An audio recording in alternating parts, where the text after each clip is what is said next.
नमस्कार विद्यार्थी मित्रांनो, मी श्री शहाजी येडे सर तुमचं श्री टकले पाटील क्लासेस सेक्रापूरमध्ये स्वागत करत आहे। आज आपण इयत्ता 4थी आणि 5वी विषय इंग्रजी स्कॉलरशिप परीक्षा यांच्यासाठी sub unit number 19 showing direction and sub direction map reading हा घटक अभ्यासणार आहोत। त्याचबरोबर सब युनिट 20 टाइम हा घटकही या ठिकाणी अभ्यासणार आहोत। तत्पूर्वी तुम्ही जर आपल्या यूट्यूब चॅनल सबस्क्राईब केलं नसेल तर Neptune scholar academy by Shahaji Yede sir या यूट्यूब चॅनल सबस्क्राईब करा, लाईक करा। सब युनिट आहे 19 showing the direction and sub direction map and reading. याचा अर्थ काय? दिशा उपदिशा दाखवणे आणि नकाशाचं वाचन करणे। याच्यासाठी आपल्याला हा घटक या ठिकाणी काय करायचं आहे, शिकायचं आहे। मेन आणि दिशा ज्या आहेत तर ते किती दिशा आहेत? 10 दिशा आहेत। आपण फक्त किती गृहीत धरतो?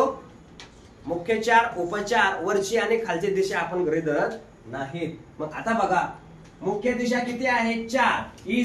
ईस्ट म्हणजे पूर्व, वेस्ट म्हणजे पश्चिम, नॉर्थ म्हणजे काय? उत्तर, साऊथ म्हणजे काय? दक्षिण। आता सूर्य ज्या दिशेला उगवतो ती आपण पूर्व दिशा मानतो। तिच्याकडे तोंड करून उभं राहिलो तर ते पूर्व, आपल्या पाठीमागची काय आहे? ते पश्चिम, डावीकडची काय येणार? उत्तर, आणि उजवीकडची काय येणार? दक्षिण, साऊथ।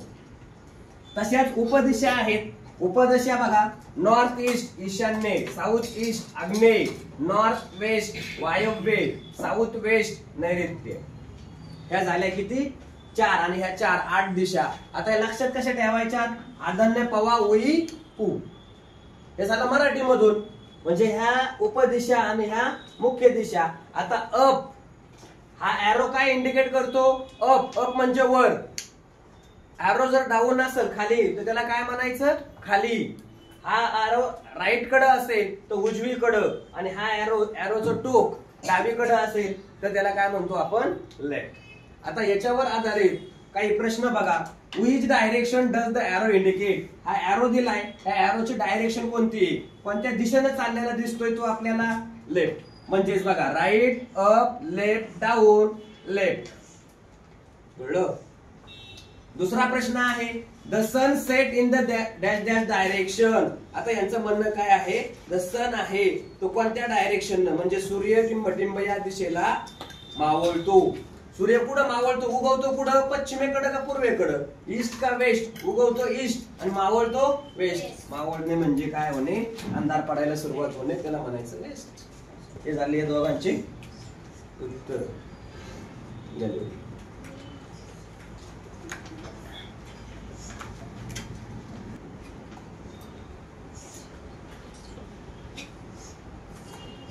तिसरा प्रश्न आहे, a tree grows in dash dash direction.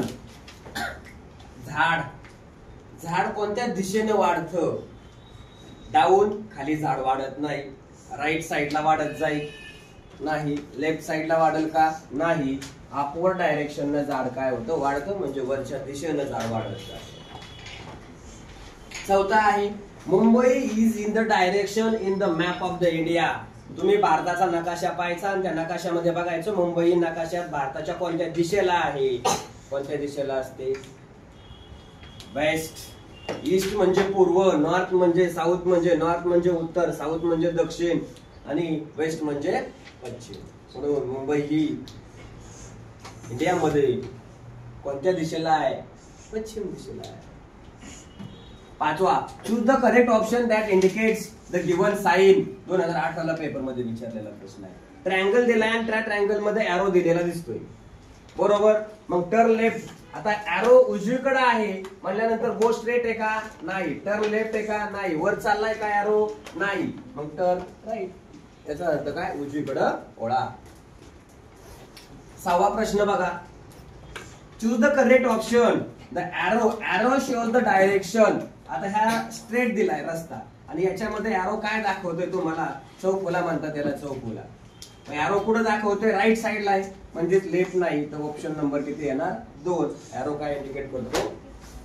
Right साइडला काय करायचं आहे? आपल्याला जायचं आहे। हे कोण इंडिकेट करतं? एरो।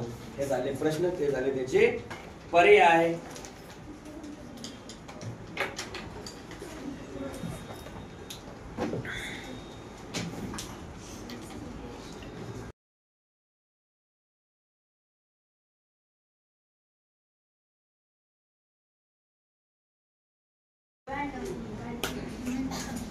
सब युनिट आहे 20.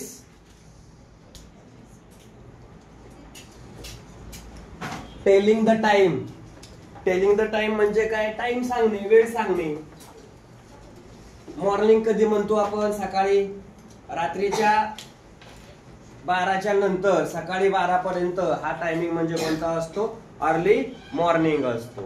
दुपारी 12 ते रात्री 12 हा टायमिंग कोणता असतो? PM. कळलं? AM म्हणजे पाठ. म्हणजे 12च्या नंतरचा कालावधी काय चालू होतो? दुपारच्या नंतरचा कालावधी चालू होतो. मग याच्यावर आधारित आपल्याला काय करायचंय? आता एक्झाम्पल पाहिजे. तुम्हाला सगळ्यांना तुमचं हातातलं घड्याळ काय करता येतं? रेडी करता येतं, वाचता येतं, लिहिता येतं, अंक लिहिता येतात, समजतात.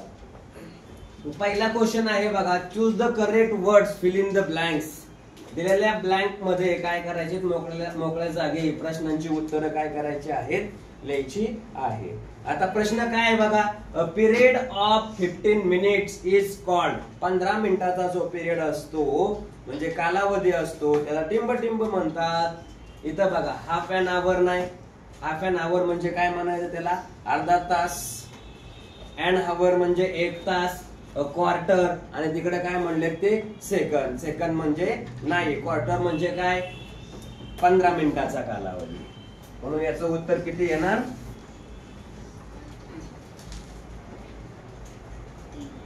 3 नंबरचा पर्याय. दुसरा क्वेश्चन आहे. A period of 30 minute is called dash dash. आता 30 मिनिटाचा विचारलाय त्यांनी. मग काय होईल बघा? हाफ पास्ट होईल का? नाही. Half a minute, half minute होईल का? नाही. Half and hours. क्वार्टर म्हणजे चौथा भाग झाला. हाफ म्हणजे अर्धा भाग झाला. हाफ मिनिट नाही म्हणजे हाफ अँड आवर्स, अर्धा तास. तिसरा प्रश्न आहे. Choose the correct option of the following statements which indicates the correct time. खालील दिलेल्या विधानात करेक्ट टाइम कोणता लिहिलेला आहे तो ऑप्शन मध्ये चॉईस करायचा आहे. बघा. Rita wakes up early in the morning. 2021 ला पेपर मध्ये विचारलेला क्वेश्चन बघा. अर्ली मॉर्निंग म्हणजे AM म्हणतो याला आपण. काय म्हणतो? AM म्हणजे सकाळी सकाळी. म्हणजे पुढे दिसतंय इथं PM आहे म्हटल्यावर संपलं. इथं PM आहे. इथं आफ्टरनून म्हणजे 12च्या नंतर नाही म्हणजे पर्याय कुठला? दुसरा. 7 AM. 7 अर्ली मॉर्निंग असं त्याला काय केलं जातं? वाचलं जातं. लिहून घ्या.